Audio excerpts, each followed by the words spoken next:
இந்த காணொலியை பார்க்க வந்த எல்லாருக்குமே ஒரு அழகான வணக்கம் மக்களே. இன்னைக்கு நம்ம தெலுங்குல ரீசெண்டா ரிலீஸ் இருக்கக்கூடிய சிக்கட்லோ அப்படின்ற ஒரு சூப்பர்பான சஸ்பென்ஸ் த்ரில்லர் படத்தை பத்தி தான் இந்த வீடியோல பார்க்க போறோம். இந்த வீடியோக்குள்ள போறதுக்கு முன்னாடி படத்தோட வலைனை பத்தி சொல்லணும் அப்படின்னா, மர்ம நபர் ஒருத்தரால நிறைய பெண்கள் கற்பழிக்கப்பட்டு கொலை செய்யப்பட்டுக்கிட்டு இருக்காங்க. இறந்து போனதா அவங்களோட தலைமுடி இருக்கு இல்லையா, அதுல மல்லிகைப்பூ வச்சுட்டு போயிடுவா அப்படின்ற மாதிரி இருக்கும். இதுக்கான காரணம் என்ன? நிறைய கொலைகளை பண்ணிக்கிட்டு இருக்க அந்த மர்ம நபர் யார் அப்படின்றத படத்தோட நாயகி தேட ஆரம்பிக்கிறாங்க. அப்படி தேடுறதுக்கான காரணம் என்ன? இது எல்லாத்தையும் நமக்கு சொல்றதுதான் இந்த படத்தோட மீதி கதையா இருக்கும். சோ எதிர்பார்க்காத ட்விஸ்ட் கண்டிப்பா இந்த படத்துல இருக்கு. அது உங்களுக்கு பிடிக்கும் அப்படின்னு நம்பிக்கையில இந்த வீடியோக்குள்ள உங்களை கொண்டு போறேன். இந்த படத்தோட ஸ்டார்டிங் சீன்ல ஒரு 2 பெண்கள் கார்ல ஏறி போய்கிட்டே இருக்க மாதிரி காமிக்கிறாங்க. அதாவது ஊர்ல இருக்க ஒரு பெரிய மனுஷனோட கார்ல அந்த 2 பெண்கள் போய்கிட்டே இருக்கும்போது அதுல ஒரு பெண் கிட்ட அந்த நபர் தப்பா நடந்துக்கணும் அப்படின்ற மாதிரி முயற்சி பண்ண. இது அவங்களுக்கு பிடிக்கவே இல்லை. நான் இங்க இறங்கிக்கிறேன் அப்படின்ற மாதிரி கார்ல இருந்து இறங்கி அவங்களோட வீட்டுக்கு போக அந்த துணிகள் எல்லாத்தையும் மாத்திக்கிட்டு இருக்காங்க. பட்டுன்னு ஒரு மர்ம நபர் உள்ள வர மாதிரியோ அவரால் இவங்க கொடூரமான முறையில கற்பழிக்கிறாங்க அப்படின்னு மாதிரியான விஷயங்களை நமக்கு காமிச்சிட்டு அப்படியே கட் பண்ணா. இதுக்கு அடுத்த நாள் காலையில இவங்களோட தொழில் இவங்களை பார்க்கணும் அப்படின்ற மாதிரி வீட்டுக்கு போக வீட்டுக்குள்ள இவங்க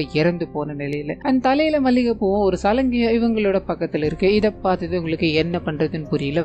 வேகமா ஓட்டு போய் போலீஸ் ஸ்டேஷன்ல கம்ப்ளைண்ட் கொடுக்கலான்னு போக இங்கெல்லாம் அதெல்லாம் எடுத்துக்க முடியாது, ஒழுங்கு மரியாதை அங்கிருந்து போயிடுனா அவங்கள கோபமா திட்டி அனுப்ப இவங்களுக்கு என்ன பண்றதுன்னு புரியல. அங்கிருந்து அழுதுகிட்டே நடக்க ஆரம்பிக்கிறாங்க. அப்படியே கட் பண்ணா பிரசன்ட் டேல படத்தோட ஹீரோயினான சந்தியா அப்படின்றவங்களை காமிக்கிறாங்க. ஒரு டிராஜடியான கனவு. அதாவது இவங்க தியேட்டர்ல இருக்கும்போது நிறைய மக்கள் படம் பார்க்கணும் அப்படின்றதுக்காக கொத்தா வந்துகிட்டே இருக்கு. இவங்க அந்த கூட்ட நெரிசலால பாதிக்கப்படுறாங்க அப்படின்றத காமிக்க இந்த விஷயம் உங்களுக்கு கனவா வந்து பயமுறுத்திக்கிட்டு இருக்கு. சோ எழுந்துட்டாங்க இல்லையா, வேகமா இவங்க ஆபீஸ்க்கு கிளம்ப ஆரம்பிக்கிறாங்க. அது மூலமா இவங்க ஒரு பெரிய சேனல்ல கிரைம் ரிப்போர்ட்டிங் நிகழ்ச்சி ஒன்று போயிட்டு இருக்கோம். அதை தொகுத்து வழங்கிட்டு இருக்காங்க அப்படின்னு மாதிரி இருக்கும். சோ போத வந்து இவங்களோட ஃப்ரெண்டான மாயா அப்படின்ற ஒரு லேடி இவங்க கிட்ட பேச ஆரம்பிக்கிறாங்க அப்படின்னு மாதிரி இருக்கும். நீங்க எப்பத்துல இருந்து, அதாவது சந்தியா கிட்ட நீங்க எப்பத்துல இருந்து ஒரு போட்காஸ்ட் ஆரம்பிக்கணும் அப்படின்ற மாதிரி பேசிக்கிட்டே இருக்கீங்க. அதை ஆரம்பிச்சீங்கன்னா நீங்க முதல்ல சொல்ல வேண்டியது என்கிட்ட தாங்க, நான் தான் உங்களோட வேலையில முதல்ல வந்து ஜாயின் பண்ணுவேன் அப்படின்ற மாதிரி சிரிச்சுக்கிட்டே இருக்கு. அவங்க போறாங்க, அந்த நிகழ்ச்சியை தொகுத்து வழங்க ஆரம்பிக்கிறாங்க.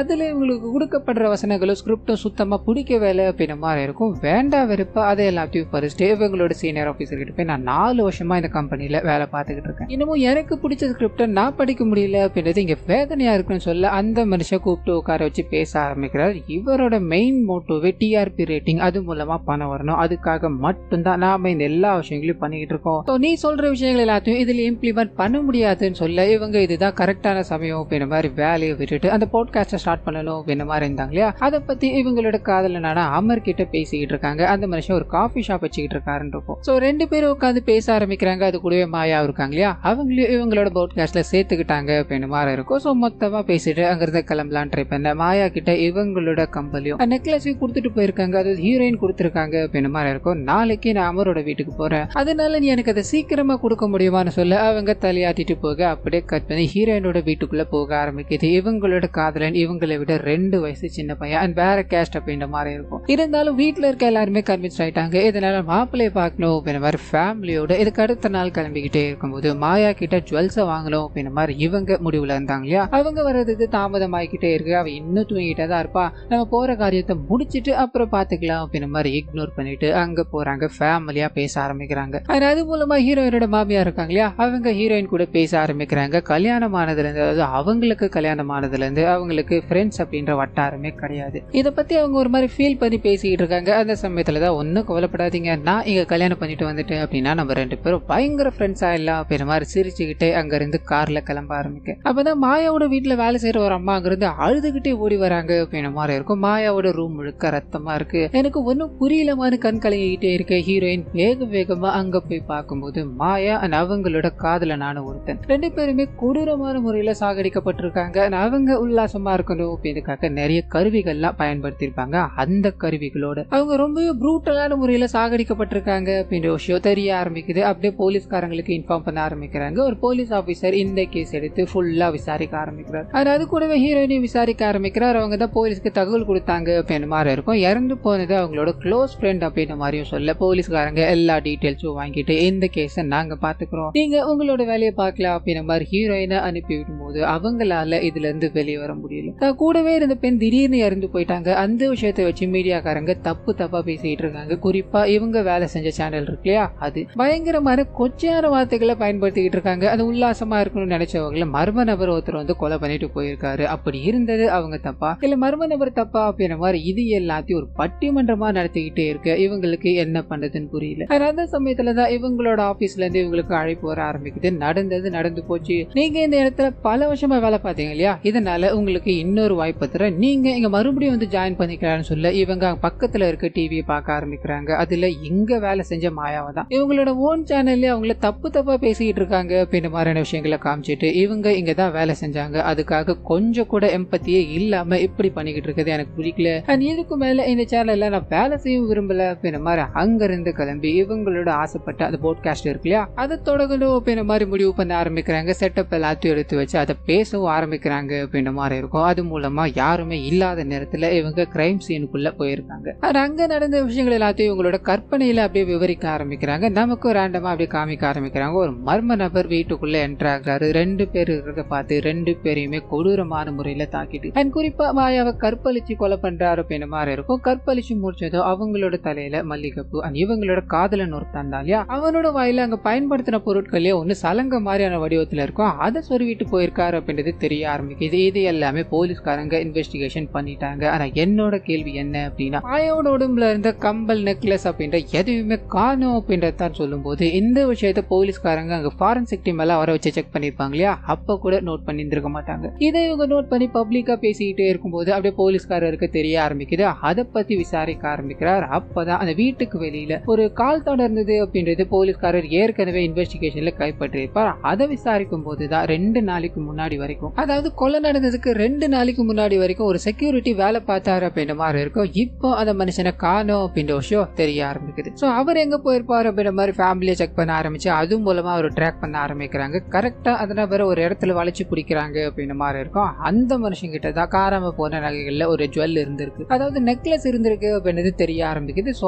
அவர் தான் இதை பண்ணிருக்கலாம் அப்படின்ற மாதிரி பாயிண்ட் அவுட் பண்ணி அவரை சிறையில் அடைக்கிறாங்க. ஒரே நாள்ல ஒரே ஒரு போட்காஸ்ட்ல இந்த விஷயத்தை இவங்க பண்ணி முடிச்சிட்டாங்க அப்படின்ற மாதிரி இவங்களோட போட்காஸ்டுக்கு சீக்கட்லு அப்படின்ற மாதிரி பேரை வச்சிருப்பாங்க. அதை சோசியல் மீடியால ட்ரெண்ட் ஆகிட்டு இருக்காங்க அப்படின்ற மாதிரி இருக்கும். அந்த சமயத்துல தான் அரெஸ்ட் பண்ணவரோட ஃபேமிலி இருக்காங்க இல்லையா, அவங்க வந்து ஹீரோயினை சந்திக்கிறாங்க. என்னோட கணவர் இப்படி ஒரு வேலையை பண்ணிட்டு போயிட்டார், இதனால என்னோட 2 குழந்தைகளும் பாதிக்கப்பட்டுட்டாங்க, என்னையும் வேலைக்கு வரக்கூடாது அப்படின்ற மாதிரி வீட்டுக்கு அனுப்பிட்டாங்க. என்னோட கணவர் எப்படி அப்படின்றது எனக்கு நல்லா தெரியுமா, அவர் இந்த ரேப் எல்லாத்தையும் பண்ணிருக்க மாட்டார், அந்த நகைகளை திருடி இருக்காரு அப்படின்ற மாதிரி வேணா நான் ஒத்துக்கிறேன், அதுக்காக பனிஷ்மெண்ட் கொடுத்தா பரவாயில்ல, இப்படி பண்ணாத தப்புக்காக வாங்கி கொடுத்துட்டீங்களேமா அப்படின்ற மாதிரி புலம்பிக்கிட்டு போய்கிட்டே இருக்கும்போது இவங்களுக்குள்ள ஒரு தாட் ஓடிக்கிட்டே இருக்கு, நம்ம தப்பு பண்ணிட்டோமோ அப்படின்ற ஒரு சிந்தனை. அந்த சமயத்துல தான் ரேண்டமான ஒரு போன் கால் இவங்களுக்கு வர ஆரம்பிக்குது. அதுல நான் பண்ண விஷயங்கள் எல்லாத்துக்கும் வேற ஒருத்தனுக்கு பேர் கொடுத்து அது ரொம்ப நல்லா இருந்தது, அதை எனக்கு சுத்தமா பிடிக்கவே இல்லை. ஏன்னா சந்தியா, நான் பேசிக்கிட்டு இருக்கிறது உனக்கு கேக்குது தானே அப்படின்ற மாதிரி இது நேரம் வரைக்கும் அந்த கொலையை பண்ணிக்கிட்டு இருந்தான் இல்லையா, அவன் தான் எங்க பேசிக்கிட்டு இருக்கான் அப்படின்றது இப்போ இவங்களுக்கு புரிஞ்சு போயிடுச்சு. அது மூலமாவே அவன் இன்னும் சில விஷயங்களை சொல்ல ஆரம்பிக்கிறான். இருட்டுல இருக்கிறது எனக்கு ரொம்ப பிடிக்கும், அந்த இருட்டுல இன்னொரு கொலையை நான் பண்ண போறேன் அப்படின்ற மாதிரி சொல்லிட்டு காலை கட் பண்ணும்போது இவங்க வேகமா பதட்டம் அடைஞ்சுக்கிட்டு இந்த விஷயத்த போலீஸ்காரங்க கிட்ட கொண்டு போறாங்க. அவங்க இந்த கால் எல்லாத்தையும் ட்ராக் பண்ணி ஒரு இடத்துக்கு போகும்போது வயசானவங்களோட போன் தான் அது அப்படின்றது தெரிய ஆரம்பிக்குது. சோ கொஞ்ச நேரத்துக்கு முன்னாடி ஒருத்தன் இந்த போனை வாங்கி பேசிட்டு போயிருக்கான். வயசானவங்களுக்கு கண்ணு தெரியாததால அவங்க யார் என்ன அப்படின்றத இவங்களால ட்ரேஸ் பண்ண முடியல. சோ இது எல்லாத்தையுமே பண்ணிக்கிட்டு இருக்கோம். ஒரு பயங்கர பிளானோட தான் இது எல்லாத்தையும் எக்ஸிக்யூட் பண்ணிக்கிட்டு இருக்கேன் அப்படின்ற விஷயம் இவங்களுக்கு தெரிய ஆரம்பிக்குது. அப்படியே மிரண்டு போயிடுறாங்க. கட் பண்ண வழக்கம் போல ஹீரோயினுக்கு அந்த தியேட்டர் கனவு வர ஆரம்பிக்குது. தூக்கத்துல இருந்து எழுந்துக்கிறாங்க. வேகமா வீட்டுல இருக்க எல்லார்கிட்டையும் சொல்லிட்டு திங்ஸ் எல்லாத்தையும் பேக் பண்ணிட்டு இவங்களோட காதலன் கூட ஒரு இடத்துக்கு கிளம்புறாங்க அப்படின்ற மாதிரி இருக்கும். காதலனுக்கு புரியல, நீ வர சொன்னா நான் வந்துட்டேன், ஆமா நம்ம எங்க போய்கிட்டு இருக்கோம் கேட்கும்போது கோதாவரி அப்படின்ற ஒரு ஊரை நோக்கி தான் இவங்க போய்கிட்டு இருக்காங்க. காரணம் என்ன அப்படின்னா இவங்களோட போட்காஸ்ட் இருக்கு இல்லையா, அதை ஒரு அம்மா கேட்டிருப்பாங்க. அது மூலமா அவங்க ஒரு விஷயத்த சொல்லணும், நீங்க என்ன வந்து சந்திக்க முடியுமா அப்படின்ற மாதிரி ரிக்வஸ்ட் பண்ணி கூப்பிட்டு இருப்பாங்க. இது நல்ல வேகமா அங்க போகும்போது அந்த அம்மா, அதாவது வயசான அம்மா பேச ஆரம்பிக்கிறாங்க. பல வருஷத்துக்கு முன்னாடி இப்ப நீங்க போட்காஸ்ட்ல சொன்னீங்க இல்லையா, அதே மாதிரியான விஷயம் எனக்கும் நடந்ததுன்னு சொல்ல பேரலா அதை காமிக்க ஆரம்பிக்கிறாங்க. ஒரு பர்டிகுலர் நைட் அன்னைக்கு இவங்களோட வீட்டுல இவங்க தனிமையில இருக்கும்போது அந்த மர்ம நபர் என்டர் ஆக ஆரம்பிக்கிறாரு. இவங்களை காயப்படுத்தி இவங்க கிட்ட உடல் உருளை ஈடுபட்டுக்கிட்டே இருக்கும்போது முடிவுல அவங்கள சாகடிக்கணும் அண்ட் மல்லிகைப்பூ வைக்கணும் அப்படின்றதுக்காக தலையில மல்லிகைப்பூ எல்லாத்தையும் வைக்கிறாரு. சாகடிக்கணும்னு போகும்போது இவங்களோட குழந்தை பயங்கரமா கத்திக்கிட்டே இருக்கு. இதனால யாராவது வந்துருவாங்களோ அப்படின்ற பதட்டத்துல தான் அவன் என்ன அன்னைக்கு விட்டுட்டு போயிட்டான், என்னோட குழந்தை மட்டும் இல்ல அப்படின்னா நான் இறந்துதான் போயிருக்கணும் அப்படின்ற மாதிரி அவங்களோட குழந்தைய இப்ப காமிக்கிறாங்க. இவங்க கூடவே தான் ஒரு ஹோட்டல்ல வேலை செஞ்சுக்கிட்டு இருப்பான் அப்படின்ற மாதிரி. அது மட்டும் இல்லாம அன்னைக்கு நடந்த சம்பவத்தை இவங்களோட கணவர் கிட்ட சொல்லியிருப்பாங்க. கணவர் நம்பாம நீதான் ஏதாவது பண்ணிருப்ப அப்படின்ற மாதிரி வீட்டை விட்டு வெளியே அமைச்சிருப்பாரு. இதனால இதுக்கு மேல யாருக்கிட்ட போனாலும் நமக்கு நியாயம் கிடைக்காது அப்படின்ற மாதிரி தெரிஞ்சு போயிடும். போயிட்டு இருக்கோம், அதனாலதான் இவங்க அப்படியே கடந்து வந்துகிட்டு இருக்காங்க அப்படின்னு மாதிரி இருக்கும். சோ இந்த விஷயங்கள் எல்லாத்தையும் இப்போ ஹீரோயின் தெரிஞ்சுக்கிட்டதும் போலீஸ்காரருக்கு போன் அடிக்கிறாங்க, ஒரு உதவியை கேட்க ஆரம்பிக்கிறாங்க. அதாவது இப்போ நடந்த கொலையோ இவங்க சொன்ன விஷயங்களும் ஒரே பேட்டர்ன்ல இருக்கு இல்லையா, இங்க அது ஸ்டார்ட் ஆனது அப்படின்னு மாதிரி வச்சுப்போம். இந்த பர்டிகுலர் ஏரியால எத்தனை கற்பழிப்பு கேசுகள் பதிவாயிருக்கு அப்படின்றது நமக்கு தெரிஞ்சது அப்படின்னா இது மாதிரி இருக்க சிமிலர் பேட்டர்னை நாம கண்டுபிடிக்கலாம் அப்படின்ற மாதிரி போலீஸ்காரர்கிட்ட இதை பத்தி சொல்லும் போது ஒரு பெரிய லிஸ்ட கொடுக்க ஆரம்பிக்கிறாரு. நிறைய பேர் இவங்க நேர்ல போய் சந்திக்கிறாங்க அப்படின்னு மாதிரி இருக்கும். நிறைய பேர் பேச தாங்கினாலும் ஒரு சிலர் பேச ஆரம்பிக்கிறாங்க, இதுல இருந்து நாங்க கடந்து வந்துகிட்டு இருக்கோம், எங்களை விட்டுடுங்க அப்படின்ற மாதிரி சொல்லிக்கிட்டு இருக்காங்களே தவிர எதுவுமே இவங்க எதிர்பார்த்துக்கிட்டு இருக்க அந்த பேட்டர்ன் கூட மேட்ச் ஆகல அப்படின்னு மாதிரி இருக்கும். சோ அதை தேடி அலைஞ்சுக்கிட்டே இருக்கும்போது அந்த சமயத்துலதான் இவங்களோட காதலனுக்கு ஒரு போன் கால் வர ஆரம்பிக்குது. அப்பாவுக்கு உடம்பு சரியில்லை, நீ உடனடியா வீட்டுக்கு வர முடியுமான்னு சொல்ல அவரு இதை பத்தி ஹீரோயின் கிட்ட பேசும்போது எனக்கு என்னமோ நான் பக்கத்துல இருக்க மாதிரி ஃபீல் ஆகுது, நீ போடா,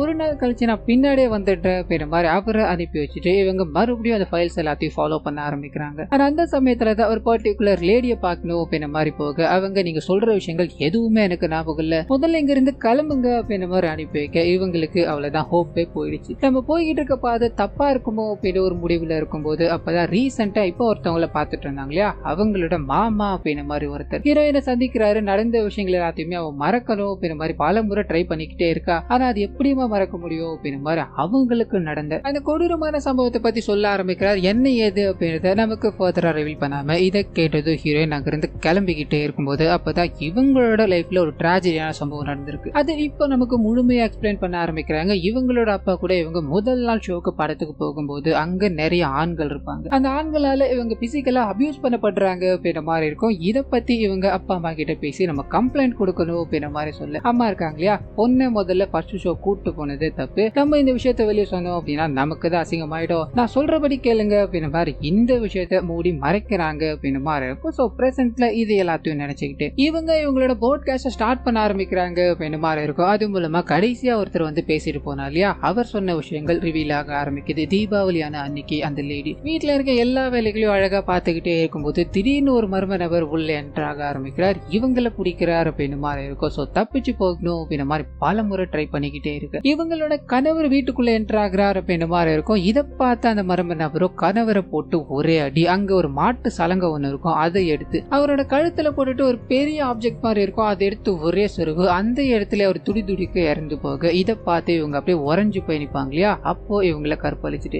இவங்களோட தலையில மல்லிகைப்பூ வச்சுட்டு போயிட்டார் அப்படின்னு மாதிரி இருக்கும். அன்னைக்கு நடந்த அதே மாதிரி பேட்டர்ன் தான் இங்க மாயாவோட கேஸ்ல நடந்திருக்கு. சோ இது எல்லாத்தையும் பார்க்கும்போது நம்ம ஒரு சீரியல் கில்லரை பேஸ் பண்ணிக்கிட்டு இருக்குமோ அப்படின்றது எனக்கு சந்தேகமா இருக்கு. பல வருஷத்துக்கு முன்னாடி நடந்த கொலைகள், அதாவது அதே பேட்டர்ல நடந்த விஷயங்கள் இப்போ நடந்துகிட்டு இருக்கு அப்படின்னா அவன் கில்லிங்க ஆரம்பிச்சுட்டான் அப்படின்ற மாதிரி தான் நமக்குள்ள தோணிக்கிட்டே இருக்கு. பெண்கள் இப்படிப்பட்ட விஷயங்களை எதிர்கொண்டுகிட்டு வராங்க. தப்பு பண்றவனுக்கு தான் பண்ற தப்பு வெளியில தெரியல அப்படின்னா அது ஒரு பலமா இருக்கும், அதை வெளியில சொல்லிட்டோம் அப்படின்னா அதுவே அவனுக்கு பலவீனமா மாறிடும் அப்படின்ற மாதிரி இவங்களோட அந்த சீக்கட்லு அப்படின்ற ஒரு ஹேஷ்டாக் இருக்கு இல்லையா, அதை போட்டு இந்த மாதிரி பெண்கள் யாரும் பாதிக்கப்படக்கூடாது அப்படின்ற மாதிரி ஒரு ட்ரெண்டை கிரியேட் பண்ணி விட இது மில்லியன் கணக்குல அப்படி ஃபாலோ ஆக ஆரம்பிக்குது. நிறைய பேர் அதை ஃபாலோ பண்ணி நிறைய போஸ்ட் எல்லாத்தையும் போட ஆரம்பிக்கிறாங்க அப்படின்ற மாதிரி இருக்கும். இதனால இது போலீஸ்காரங்களுக்கு பெரிய தலைவலி ஆயிடுச்சு. இதனால டிஐஜி உள்ள என்ட்ராக ஆரம்பிக்கிறார். மீடியாக்காரங்க சரமாரியா கேள்விகளை கேட்டுக்கிட்டே இருக்கும்போது அந்த போட்காஸ்ட் பண்ணிக்கிட்டு இருக்க சந்தியாக்கு நான் நேரடியாவே ஒரு கேள்வி வைக்கிறேன், அந்த மாயாவோட கொலையை பண்ணது செக்யூரிட்டி தான் அப்படின்ற மாதிரி அவங்க இந்த கேஸை முடிச்சாங்க இல்லையா, இப்போ வந்து அவர் கிடையாது வேற ஒருத்தர் இதுக்கு பின்னாடி சீரியல் கில்லர் இருக்காரு அப்படின்ற மாதிரி சொல்லிட்டு இருக்காங்க.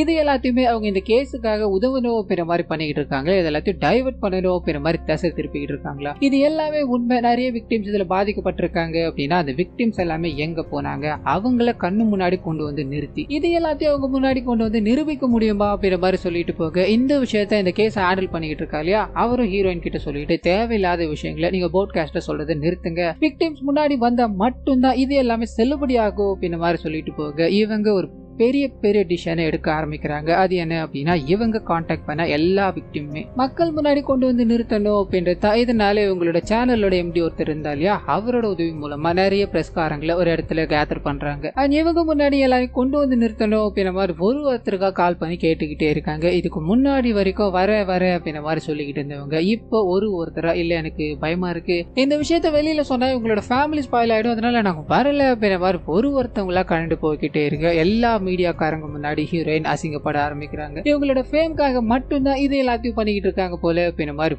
ஒருத்தரா திட்டிட்டு அங்க இருந்து கிளம்பிக்கிட்டே இருக்கும்போது அப்பதான் யாரும் எதிர்பார்க்காத வகையில ஒரு 2 பேர் உள்ள என்டர் ஆகுறாங்க அப்படின்ற மாதிரி இருக்கும். வந்ததும் ஹீரோயின் கிட்ட நான் உங்களை தான் ரொம்ப நல்லா தேடிக்கிட்டு இருந்தேன், உங்களை எப்படி பார்க்கணும் அப்படின்ற வழி தெரியாம தான் இவ்வளவு டிலே ஆயிடுச்சு அப்படின்ற மாதிரி இவங்க ஒரு சில ஃபைல்ஸ் எல்லாத்தையும் முன்னாடி கொடுக்க ஆரம்பிக்கிறாங்க. மீடியாக்காரங்க மறுபடியும் உட்காந்து அவங்க பேசுற விஷயங்களை கேட்க ஆரம்பிக்கிறாங்க. அது மூலமா நமக்கு ஒரு பிளாஷ்பேக் உள்ள கொண்டு போக ஆரம்பிக்கிறாங்க. ஸோ ஸ்டார்டிங் சில கார்ல ஒரு 2 பெண்கள் வந்துகிட்டு இருந்தாங்க அப்படின்றத காமிச்சாங்க இல்லையா, அந்த 2 பெண்கள் தான் இவங்க 2 பேருமே ஸ்டேஜ்ல ரெக்கார்ட் டான்ஸ் ஆடுவாங்க இல்லையா, அந்த வேலைகளை பார்த்துக்கிட்டு இருப்பாங்க அப்படின்ற மாதிரி இருக்கும். அன்னைக்கு ஊர் தலைவரோட வண்டியில தான் போய்கிட்டு இருந்தாங்க. அப்ப ஊர் தலைவர் இவங்க கிட்ட தப்பா நடந்துக்கணும் அப்படின்ற மாதிரி ட்ரை பண்ண அதுல இருந்து ஒரு லேடி இறங்கி போக ஆரம்பிச்சிருப்பாங்க. அதுக்கப்புறமா அவங்கள மர்ம நபர் கற்பதிச்சார் அப்படின்ற மாதிரியும் அடுத்த நாள் காலையில அவங்களோட ஃப்ரெண்டு வந்து பார்த்தாங்க அப்படின்ற மாதிரி இருக்கு இல்லையா. அன்னைக்கு போலீஸ்காரங்க கிட்ட எல்லாம் போயிருப்பாங்க, உதவ ஆளே இல்லாம போயிடுச்சு. இதுக்கு பின்னாடி ஊர் தலைவர் இருக்கலாமோ அப்படின்ற மாதிரி போலீஸ்காரர் கேஸ எடுக்காம விட்டுட்டார் அப்படின்ற மாதிரி இருக்கும். இதுல இன்னொரு முக்கியமான விஷயம் என்ன அப்படின்னா அன்னைக்கு அந்த லேடி இறந்து போக கிடையாது. மர்ம நபர் இறந்து போயிட்டாங்க அப்படின்ற மாதிரி விட்டுட்டு போயிருப்பாரு. ஆனா அவங்க உயிரோட தான் இருந்தாங்க, இவங்களோட ஃப்ரெண்டு தான் இவங்களை காப்பாத்தினாங்க அப்படின்ற மாதிரி இந்த விஷயங்கள் எல்லாத்தையும் அவங்க மீடியா முன்னாடி சொல்லிக்கிட்டே இருக்கும்போது அப்போ இந்த விஷயத்தை வெளிக்கொண்டு வராம இப்போ நீங்க வெளியே கொண்டு வரீங்க அப்படின்னா நாங்க எப்படி நம்புறது, இதுக்கு நீங்க போலீஸ் கேஸ் கொடுத்தீங்க அப்படின்னா அது எடுக்காம போன போலீஸ்கார் யாருன்னு சொல்ல முடியுமான்னு கேட்க அங்க இருக்க எல்லாருக்குமே ஒரு பயங்கரமான ஷாக் வந்து காத்துக்கிட்டு இருக்கு. இப்போ டிஐஜி அப்படின்ற ஒரு நபரை காமிச்சாங்க இல்லையா, அவர் தான் அப்ப கேஸ் எடுக்காம போன போலீஸ் ஆபீசர் அப்படின்றது தெரிய ஆரம்பிக்குது. அங்க இருக்க எல்லாருமே பயங்கர ஷாக்கோட இதை பார்த்துக்கிட்டே இருக்கும்போது அதே சமயத்துல ஹீரோயினுக்கு ஒரு போன் கால். வேகமா அந்த இடத்துக்கு போய் பார்க்கும்போது சேம் பேட்டர்ன்ல ஒரு காதல் ஜோடி சாகடிக்கப்பட்டிருக்காங்க அப்படின்ற விஷயம் தெரிய ஆரம்பிக்குது. சோ அவன் சீரியல் கில்லிங் மாதிரி இது தொடர் கொலைகளை பண்ணிட்டு இருக்கா அப்படின்ற விஷயம் ஒட்டுமொத்த போலீஸ்கார கூட்டத்தையும் மிரள வச்சிருச்சு அப்படின்ற மாதிரி இருக்கும். டிஐஜி இந்த கேஸை எடுக்காம போனதால அவருக்கு இப்ப பிரச்சனைகள் ஏற்பட்டு அவரை தற்காலிகமா லீவ் கொடுத்து அனுப்பிட்டாங்க அப்படின்ற மாதிரி இருக்கும். இந்த கேஸுக்கு அனந்தியா அப்படின்ற வேற ஒரு போலீஸ் ஆபீசர் இன்சார்ஜ் எடுத்துக்கிறாங்க அப்படின்ற மாதிரி விஷயத்த காமிச்சு அவங்க முதல் வேலையை அந்த கிரைம் நடந்த ஸ்பாட் இருக்கு இல்லையா, அங்க போய் நிறைய எவிடன்ஸ் எல்லாத்தையும் சேகரிக்க ஆரம்பிக்கிறாங்க. அது கூடவே சந்தியா கலெக்ட் பண்ண எவிடன்ஸ் இருக்கு இல்லையா, அது எல்லாத்தையும் எடுத்துக்கிட்டு போய் ரிசர்ச் பண்ண ஆரம்பிக்க இந்த விஷயம் அவங்களுக்கு தெரிஞ்சு போயிடுது. வேகமா என்னோட அனுமதி இல்லாம என்னோட பொருட்கள் எல்லாத்தையும் எதுக்காக கொண்டு வந்தீங்கன்னு போலீஸ் ஸ்டேஷன்ல போய் சண்டை போட்டுக்கிட்டே இருக்க அவங்க இவங்க கூட பேச ஆரம்பிக்கிறாங்க. அது மூலமா சந்தியாவோட உதவி இந்த கேஸுக்கு தேவைப்படுது. இதனால இந்த கேஸ்ல இவங்களை அன்அபிஷியலா வச்சுக்கிறாங்க அப்படின்ற மாதிரி இருக்கும். அப்படியே கட் பண்ண டிஐஜி கிட்ட எதுக்காக அந்த கேஸ் நீங்க எடுக்கல அப்படின்ற மாதிரி புதுசா வந்தாங்க இல்லையா, அந்த லேடி கேட்கும்போது அன்னைக்கு எலெக்ஷன் டைம்ல அந்த இது பயங்கர பிரஷர், ஊர் தலைவரை எதிர்த்துக்கிட்டு நாம ஒரு சில விஷயங்களை பண்ண முடியாது இல்லையா, அதுல இதுவும் ஒண்ணுதான். அப்ப நான் பண்ண தப்ப நினைச்சு இப்ப வரைக்கும் ரிக்ரெட் பண்ணிக்கிட்டு தான் இருக்கு அப்படின்ற மாதிரி பேசிட்டு அங்க இருந்து போகும்போது ஹீரோயினை சந்திக்கிறாரு. நீ தான் இது எல்லாத்துக்கும் பின்னாடி இருக்கியா, சரி பரவாயில்லமா, நம்ம 2 பேரும் ஒரே ஃபேமிலியாக போறோம் அப்படின்ற மாதிரி சொல்ல அப்பதான் ஹீரோயினுக்கு ஒரு விஷயம் ரிவீல் ஆக ஆரம்பிக்குது. ஹீரோயினோட மாமனார் இருக்கா இல்லையா, அவரோட ஃபேமிலி ஃப்ரெண்டா தான் இந்த நபர் இருக்காரு அப்படின்ற விஷயம். சோ இது எல்லாத்தையும் இவங்க யோசிச்சுக்கிட்டு இன்வெஸ்டிகேஷன் பண்ற டீம் கிட்ட போக ஆரம்பிக்கிறாங்க. இந்த கேஸை பத்தி பேச ஆரம்பிக்கிறாங்க. அவங்க எந்த சைடு போறது, நிறைய கொலைகள் நடந்துகிட்டு இருக்கு, ஒரு ஆதாரம் கூட இல்லையே அப்படின்னு குழப்பத்தில் இருக்கும்போது ஹீரோயின் அந்த சமயத்துல தான் இந்த விஷயங்கள் எல்லாமே 90s காலகட்டத்துல இருந்து இப்ப வரைக்கும் நடந்துகிட்டு இருக்கு அப்படின்ற மாதிரி இல்லையா, அவன் எல்லா இடத்துலயுமே காண்டம் பயன்படுத்தி இருக்கான் அப்படின்ற விஷயம் தெரிய ஆரம்பிக்குது. சோ அது வரைக்கும் எல்லா விஷயங்களும் டீடைல்டா பண்ணிருக்கான் அப்படின்னா கண்டிப்பா அவர் படிச்சவனா தான் இருக்க முடியும். ஆனா இந்த காலத்துல அது ஈஸியா கிடைக்கலாம். ஆனா 90s காலகட்டத்துல படிச்சவங்களுக்கு மட்டும்தான் அதை பத்தி தெரியும். இதனால அந்த பர்டிகுலர் ஏரியால யார் யாரெல்லாம் என்னென்ன மாதிரி வேலைக்கு போயிருந்தாங்க, கவர்மெண்ட் ஆபீசர், பிரைவேட் எம்ப்ளாயி அப்படின்ற லிஸ்ட் எல்லாத்தையும் நாம எடுத்தோம் அப்படின்னா அவரை பிடிக்க ஏதாவது ஒரு சான்ஸ் இருக்குல்லன்னு கேட்கும்போது இவங்க யோசிக்கிறாங்க. அந்த இடத்துல ஆயிரக்கணக்கான லிஸ்ட் வரும். அந்த 1000ல ஒருத்தனை தேடுறது எப்படி, இது விளையாட்டா இருக்கு அப்படின்ற மாதிரி கடந்து போக அந்த சமயத்துல தான் ரீசெண்டா இறந்து போனவங்களோட போஸ்ட்மார்ட்டம் ரிப்போர்ட் வர ஆரம்பிக்குது. இந்த நேரம் வரைக்கும் அந்த கிளரை பத்தின ஒரு எவிடன்ஸுமே உங்களுக்கு கிடைச்சிருக்காது. ஆனா இப்ப முதல் முறையா அந்த கொலை நடந்தப்போ அந்த பெண்ணோட தொண்டைக்குள்ள இருந்து ஒரு முடி எடுத்திருக்காங்க அப்படின்றது தெரிய ஆரம்பிக்குது. சோ கொலை பண்ணவனோட டிஎன்ஏ சாம்பிள் நமக்கு கிடைச்சிருச்சு. இப்ப அதை யார் பண்ணா அப்படின்ற ஒரு கேள்விக்குறியோட போலீஸ்காரங்க அந்த வேலையை பார்த்துக்கிட்டே இருக்கும்போது அந்த ரெக்கார்ட் டான்ஸ் ஆடுற பெண் எல்லாமே ஊர் தலைவர் அவரோட பையன் அப்படின்ற மாதிரி சின்னவர்னு ஒருத்தரை மென்ஷன் பண்ணிருப்பாங்க. அவர் மேலதான் ஹீரோயினுக்கு சந்தேகமா இருந்திருக்கும். இதனால அந்த சந்தேகத்தை தீர்த்துக்கணும் அப்படின்றதுக்காக கூட இருக்காரு அந்த போலீஸ் ஆபீசர், அவரை கூப்பிட்டுக்கிட்டு சின்னவரை பார்க்கணும் அப்படின்ற மாதிரி போக சின்னவர் மேல அந்த பர்டிகுலர் டைம் பீரியட்ல ஒரு அட்டெம்ப்ட் டு ரேப் கேஸ் பதிவாயிருக்கு அப்படின்ற மாதிரி இருக்கும். அதை பத்தி கேட்கலான்னு போக இந்த மனுஷனுக்கு டிஐஜி மூலமா ஏற்கனவே நம்மள நோண்ட வருவாங்க அப்படின்ற விஷயம் தெரிஞ்சு போயிட்டு இருக்கும். இதனால வெல் ப்ரிப்பேர்டா அந்த அட்டெம்ப்ட் டு ரேப் கேஸ் கொடுத்தா இல்லையா, அவதான் இப்ப என்னோட பொண்டாட்டியா இருக்க, என் பொண்டாட்டியோட தங்கச்சி தானே அப்படின்ற மாதிரி ஆசையா கை வச்சா அவன் போய் கேஸ கொடுத்துட்டா. என்ன பண்றதுன்னு தெரியாம நான் அவளையே கல்யாணம் பண்ணிக்கிட்டேன், கேஸ வாபஸ் வாங்கிட்டா. இப்ப அவ கொடுத்தா நான் குடும்பம் நடத்திக்கிட்டு இருக்கேன், இதுல இருந்து உங்களுக்கு சந்தேகம் இருக்கு அப்படின்ற மாதிரி முரண்பாடா பேசிக்கிட்டே இருக்கும்போது போலீஸ்காரர் இது சரி கிடையாது, நம்ம இங்க இருந்து போகலாம் அப்படின்ற மாதிரி ஹீரோயினை கூட்டு போய்கிட்டே இருக்கு. அந்த சமயத்துலதான் அவங்களோட வீட்டு ரெஸ்ட் ரூம் யூஸ் பண்ற அப்படின்ற மாதிரி வீட்டுக்குள்ள போய் அந்த சின்னவரோட டிஎன்ஏ சாம்பிள் இவங்க கொண்டு வந்துட்டாங்க அப்படின்ற மாதிரி இருக்கும். சோ மேட்ச் பண்ணி பார்க்கலாம் அப்படின்ற மாதிரி அதை ஃபாரன்சிக் டீமுக்கு அனுப்பி வைக்க, இன்னொரு பக்கம் ஹீரோயினோட காதலன் கிட்ட போக ஆரம்பிக்குது. இவங்க இந்த கேஸ்ல பிஸியாய் அந்த போலீஸ்காரரோட சுத்திக்கிட்டே இருக்கும்போது இவரை கவனிக்க தவறுறாங்க. இதனால அந்த மனுஷனுக்கு கொஞ்சமா கோபம் வந்து இவங்களை திட்ட ஆரம்பிக்கிறாரு. இந்த கேஸை விட்டு வெளியில வரணும் அப்படின்ற மாதிரி கேட்டுக்கிட்டே இருக்க கடுப்பாக்குறாங்க, கோச்சுக்கிட்டு போறாங்க அப்படின்ற மாதிரியான விஷயங்களை நமக்கு இங்க காமிச்சிட்டு அப்படியே கட் பண்ணி அந்த லேடி போலீஸ் இருக்காங்க இல்லையா அவங்க கிட்ட போக ஆரம்பிக்குது. மீடியாக்காரங்க முன்னாடி இந்த கேஸை பத்தி பேசிக்கிட்டே இருக்கும்போது, இந்த கேஸ்ல சின்னவரை நீங்க எதுக்காக இன்வால்வ் பண்ணீங்க, இந்த கேஸை திசை திருப்பணும் அப்படின்றதுக்காக பெரிய பெரிய புள்ளிகள் எல்லாத்தையும் நீங்க இதுக்குள்ள கொண்டு வந்துகிட்டு இருக்கீங்களா அப்படின்ற மாதிரி சரமாரியா கேள்விகளை கேட்டுக்கிட்டே இருக்கு. அப்பதான் ஹீரோயினும் கூட இருக்க போலீஸ் ஆபீசரும் இந்த வேலையை பார்த்திருக்காங்க அப்படின்றது தெரிய ஆரம்பிக்குது. இதை பத்தி பேசிக்கிட்டே இருக்கும்போது கரெக்டா டிஎன்ஏ சாம்பிள் ரிப்போர்ட் அங்க வர ஆரம்பிக்குது. சோ கோபத்தோட அதை பிரிச்சு படிக்க ஆரம்பிக்கிறாங்க. ரெண்டுமே மேட்ச் ஆகல அப்படின்ற மாதிரி தெரிய ஆரம்பிக்குது. இதனால இதுக்கு மேல என்ன பண்ணணும்னாலும் நீ எங்ககிட்ட கேட்டுதான் பண்ணணும், தேவையில்லாம பெரிய பெரிய பிரச்சனைகளை கொண்டு வராது அப்படின்ற மாதிரி சொல்லிட்டு போக அப்படியே கட் பண்ணி ஹீரோயினோட ஃபேமிலிக்குள்ள போக ஆரம்பிக்குது. அவங்க கல்யாணம் பண்ணிக்க கூட சண்டையை போட்டுட்டாங்க இல்லையா. இதனால இவங்களோட மாமனார் மாமியார் ரெண்டு பேருமே வந்து உனக்கு ஏதோ ஒரு பிரச்சனை இருக்கு அப்படின்றது எனக்கு தெரியுதுமா, இவனு பண்ணு என் பையனை எவ்வளவு வேணா அடி, பேசாம மட்டும் இருந்துடாதமா, உன்னோட ஃப்ரெண்டு இறந்து போயிட்டா அப்படி ஒரு சோக உனக்குள்ள இருக்கத்தாமா செய்யும், அதுக்குன்னு இருக்கிறவங்களை இழந்துடாதமா அப்படின்ற மாதிரி சொல்லிட்டு போக இவங்க இதை பத்தி யோசிச்சுக்கிட்டே இருக்காங்க. அதே சமயத்துலதான் வீட்டுல அம்மா வழக்கம் போல எல்லா தப்புமே இவங்க கிட்ட தான் இருக்கு, இவங்க தான் பொறுமையா போயிருக்கணும் அப்படின்ற மாதிரி இவங்களை குறை சொல்லிக்கிட்டே இருக்கும்போது கடுப்பாக்குறாங்க. நான் இப்படிதான் பிடிவாதமா இருப்பேன், என்ன நீ இப்படிதான் வளர்த்திருக்கணும் அப்படின்ற மாதிரி அங்க திட்டிட்டு போகும்போது வீட்டுல இருக்க எல்லாருக்குமே இது ஒரு மாதிரியா இருக்கு. இன்னொரு பக்கம் கட் பண்ணா இந்த கேஸை விசாரிச்சுட்டு இருக்காங்களே போலீஸ்காரங்க, அவங்களுக்கு ஒரு போன் கால் வர ஆரம்பிக்குது. அது மூலமா அந்த சீரியல் கில்லர் இருக்கான் இல்லையா அவன் கரெக்ட் ஆக ஆரம்பிக்கிறான் அப்படின்ற மாதிரி இருக்கும். இது நேரம் வரைக்கும் இவங்க சீரியல் கில்லரை தேடிக்கிட்டே இருந்திருப்பாங்க. கடைசியா இந்த போலீஸ் ஆபீசர் ஒரு பிரஸ் மீட்ல கூட அவன் எங்கேயோ ஒளிஞ்சுக்கிட்டு இருக்கா, அவன் ஒரு கோழை அப்படின்ற மாதிரி எல்லாரும் நடுவு திட்டி இருப்பாங்க. அந்த கோபத்தோட வெளிப்பாடுதான் இங்க போடா வந்திருக்கு. நான் மக்களோட மக்களா சகஜமா தான் வாழ்ந்துகிட்டு இருக்கேன், நீங்க பிடிக்கல அப்படின்றதுக்காக நான் ஒரு கோழை ஒளிஞ்சுக்கிட்டு இருக்கேன் அப்படின்னு எல்லாம் நினைச்சுக்காதீங்க, உங்களுக்காக நான் ஒரு கிஃப்ட் வச்சிருக்கேன் அப்படின்ற மாதிரி ஒரு சலங்க மாதிரியான தோணத்தை கொடுத்து அனுப்புறேன். அது கூடவே நான் ஏற்கனவே சந்தியாக்கிட்ட ஒரு கொலை நடக்க போகுது அப்படின்ற மாதிரி சொன்னேன். இந்த விஷயத்த நீங்க சீரியஸா எடுத்துக்கல, கொலை நடந்துருச்சு, மறுபடியும் சொல்றேன் இன்னொரு கொலை நடக்க போகுது, அதுவும் இந்த இருளே தான் நடக்க போகுது அப்படின்ற மாதிரி சொல்லிட்டு போக இவங்களுக்கு பக்குன்னு இருக்கு. கடைசி இறந்து போனவங்களை பத்தி ரிசர்ச் எல்லாத்தையும் பண்ணும்போது அவங்க இந்த சிக்கட்லு அப்படின்ற ஒரு ஹீரோயின் ஆரம்பிச்சாங்க இல்லையா, அதுல ஹேஷ்டாக் போட்டு ஒரு வீடியோ வெளியிட்டு இருப்பாங்க. அதனால மேபி அந்த சீரியல் கில்லர் கொலை பண்ணிக்கலாமோ அப்படின்ற அசம்ஷனுக்கு வந்து ஹேஷ்டாக் கிரியேட் பண்ண ஹீரோயினுக்கு அப்ப என்ன ஆகலாம், உடனடியா நம்ம அவங்களை பாதுகாத்தாக்கணும் அப்படின்ற மாதிரி போன் பண்ணி இன்ஃபர்மேஷன் எல்லாமே கொடுக்கும்போது அவங்க ஃபேமிலியா கல்யாணத்துக்காக புடவை எடுக்கணும் அப்படின்ற மாதிரி போயிருப்பாங்க.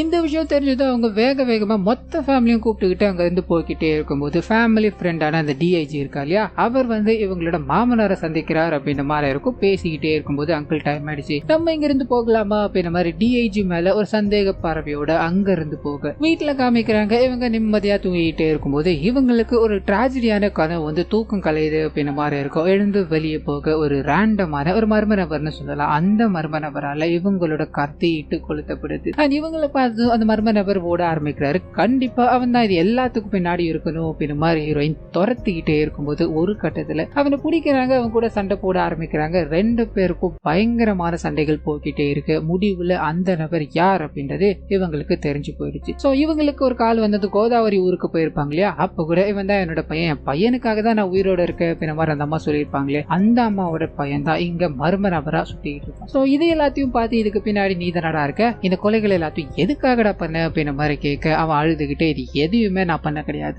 இந்த கொலைகளுக்கு பின்னாடியும் நான் இல்ல, நான் எதுக்காக வந்தேன்னு தெரியுமா அப்படின்ற மாதிரி இவங்களோட அம்மா பல வருஷத்துக்கு முன்னாடி நடந்த டிராஜடியான சம்பவத்தை மறக்கணும் அப்படின்ற மாதிரி பல விஷயங்களை ட்ரை பண்ணிருப்பாங்க. அந்த சமயத்துல தான் ஹீரோயின் மூலமா அவங்க வாயாலே அவங்க நடந்த விஷயங்கள் எல்லாத்தையும் சொல்றாங்க. அதுக்கு முன்னாடி வரைக்கும் ஊர்ல இருக்க எல்லாருமே இவங்களை ரொம்ப கேவலமா பேசிக்கிட்டே இருந்திருப்பாங்க. அந்த கேவலமான வழியோட நீ வாழ்ந்திருக்கியா, அதெல்லாம் அவனுக்கு எங்க புரிய போகுது, என் அம்மாவை எத்தனை பேர் எவ்வளவு கேவலமா கீழ்த்தரமா பார்த்தாங்க தெரியுமா, என் அப்ப கூட நம்பாம விட்டு போயிட்டான். இது எல்லாத்தையும் மறுபடியும் நீயும் உன்னோட போட்காஸ்டையும் ஞாபகப்படுத்திக்கிட்டே இருக்கு. இது என்னால பொறுத்துக்கவே முடியல, அதனாலதான் உன்னை பயமுறுத்தணும் அப்படின்றதுக்காக தான் உன் வீட்டு வெளியில அந்த நெருப்பு எல்லாத்தையும் தூக்கி போட்டேன், அது முன்ன ஃபாலோ பண்ணிக்கிட்டு இருந்த அப்படின்ற விஷயங்கள சொல்லும் போது இதுக்கு பின்னாடி இவன் இல்ல அப்படின்றது புரிஞ்சு போயிடுச்சு. அண்ட் இங்க நம்ம ஹீரோயின் ஒரு மாதிரி கில்ட்டியா ஃபீல் பண்ண ஆரம்பிக்கிறாங்க. நாம இந்த தப்பு நடக்க கூடாது அப்படின்ற மாதிரி பல பேர், அதாவது பல விக்டிமை வெளியில கொண்டு வர ட்ரை பண்ணுவோம், ஆனா நம்மளாலதான் அவங்களுக்கு நிறைய ஆபத்து வந்துகிட்டு இருக்கு போலியே அப்படின்ற மாதிரி இதுக்கப்புறம் இந்த போட்காஸ்ட் பண்றதே நிறுத்த ஆரம்பிக்கிறாங்க. தன்னோட கல்யாண வேலைகள் தன்னோட குடும்ப வேலைகளை பிஸி ஆகுறாங்க, இதை கவனிக்காம விட்டுடுறாங்க அப்படின்ற மாதிரி இருக்கும். இன்னொரு பக்கம் போலீஸ்காரங்களுக்கு வேற வழி கிடையாது. நம்ம ஏதாவது பண்ணியாகணும் அப்படின்ற மாதிரி முனைப்புல ஹீரோயின் ஒரு ஐடியா கொடுத்துருப்பாங்க இல்லையா. அப்ப வேலைக்கு போன எல்லாரோட லிஸ்ட், அதாவது அந்த பர்டிகுலர் டிஸ்ட்ரிக்ட்ல வேலைக்கு போனவங்க, படிச்சுட்டு வேலைக்கு போனவங்களோட லிஸ்ட் எடுத்தோம் அப்படின்னா ஏதாவது ஒன்று கிடைக்க வாய்ப்பு இருக்குன்னு சொன்னாங்களே. அதை பத்தி தேட ஆரம்பிக்கிறாங்க. பண்டலா ஃபைல் வர ஆரம்பிக்குது.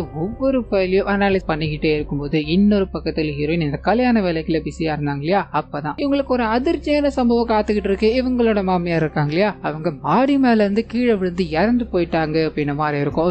வேகமா அங்க போய் பார்க்கும்போது இவங்களோட மாமனார் உட்கார்ந்து அழுதுகிட்டு அண்ட் ரத்த வெள்ளத்துல கிடக்குற இவங்களோட மாமியார பாக்குறாங்க. என்ன பண்றதுன்னு புரியல. சடங்குகள் எல்லாமே நடக்க ஆரம்பிக்குது. இத்தோட முடிவுல டிஐஜி இருக்கா இல்லையா, இறந்து போனவங்களோட உடலுக்கு எந்த போஸ்ட்மார்ட்டமும் பண்ண வேண்டாம், நம்ம ஆகிற வேலைகளை பார்க்கலாம் அப்படின்ற மாதிரி ஃபேமிலி கிட்ட பேசிக்கிட்டே இருக்கும்போது ஹீரோயினுக்கு சந்தேகமா இருக்கு. அவங்களோட உடம்புல நிறைய கீரைகள்லாம் இருக்கு, இதை நம்ம ஈஸியா விட்டுற கூடாது, நம்ம இதை போஸ்ட்மார்ட்டம் பண்ணி ஆகணும் அப்படின்ற மாதிரி இவங்களோட காதலன் கிட்ட சொல்லும் போது கடுப்பாகிறாரு. என் அம்மாவோட சாவு கூட உனக்கு இந்த கேஸா தான் தெரியுதா, முதல்ல இங்கிருந்து வெளியே போவோம் அப்படின்ற மாதிரி தீட்டிட்டு இவரோட அம்மாவை அடக்கம் பண்றாரு அப்படின்ற மாதிரியும் அந்த சோகத்துல ஃபேமிலி மொத்தமும் இருக்காங்க அப்படின்ற விஷயங்களை நமக்கு காமிச்சுக்கிட்டே இருக்கு. அந்த சமயத்துல தான் ஹீரோயின் கிட்ட அவங்க ஒரு விஷயத்தெல்லாம் பேசியிருப்பாங்க இல்லையா, அதாவது தனக்கு ஃப்ரெண்ட் இல்ல அப்படின்ற மாதிரிலாம் பேசியிருப்பாங்களே. அப்போ தனக்கு ஃப்ரெண்டா இருக்கிறது ஒரே ஒரு பொம்மை தான் அப்படின்ற மாதிரி ஒரு பொம்மையை காமிச்சிருப்பாங்க. இது என்னோட லைஃப்ல ஒரு பெரிய பார்ட் பிளே பண்ணுது, நான் கல்யாணம் ஆனதுல இருந்தே இதுதான் ஃப்ரெண்டா பாத்துக்கிட்டு இருக்கேன், இனிமேல் இது உனக்கும் ஃப்ரெண்டு தான் அப்படின்ற மாதிரி சொல்லிட்டு போயிருப்பாங்க. அந்த பொம்மையை ஹீரோயின் பார்க்கும்போது அவங்களோட ஞாபகங்கள் வர ஆரம்பிக்குது. அது கூடவே அந்த பொம்மையில ஒரு மாதிரி ஓப்பன் டைப்ல இருக்கிறத கவனிக்கிறாங்க. அதை ஓபன் பண்ண ஆரம்பிக்கும் போது அப்பதான் ஒரு பயங்கரமான விஷயம் இவங்களுக்கு காத்துக்கிட்டு இருக்கு. அது சின்னதா ஒரு லேயர் மாதிரி போய் அந்த லேயருக்குள்ள ஒரு சில நகைகள் இருக்க ஆரம்பிக்குது. அதை எடுத்து வெளியில பார்க்கும்போது இவங்களுக்கு ஒரு பயங்கரமான ட்விஸ்ட் காத்துக்கிட்டு இருக்கு. மாயா கிட்ட கொடுத்ததா சொல்லப்படுற அந்த தங்க கம்பல் இருக்கு இல்லையா,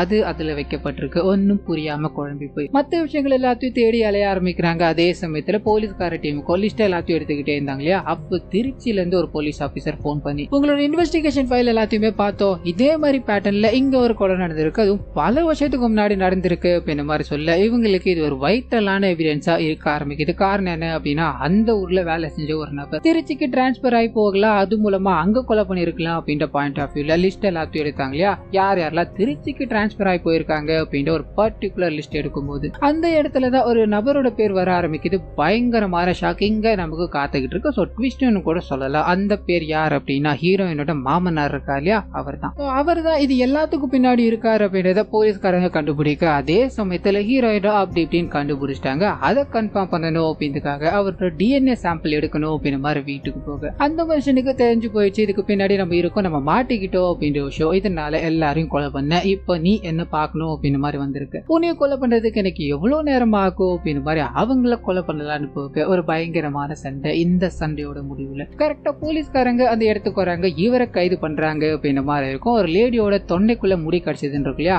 அது எல்லாத்தையும் செக் பண்ணி பார்க்கும்போது கரெக்டா மேட்ச் ஆகுது.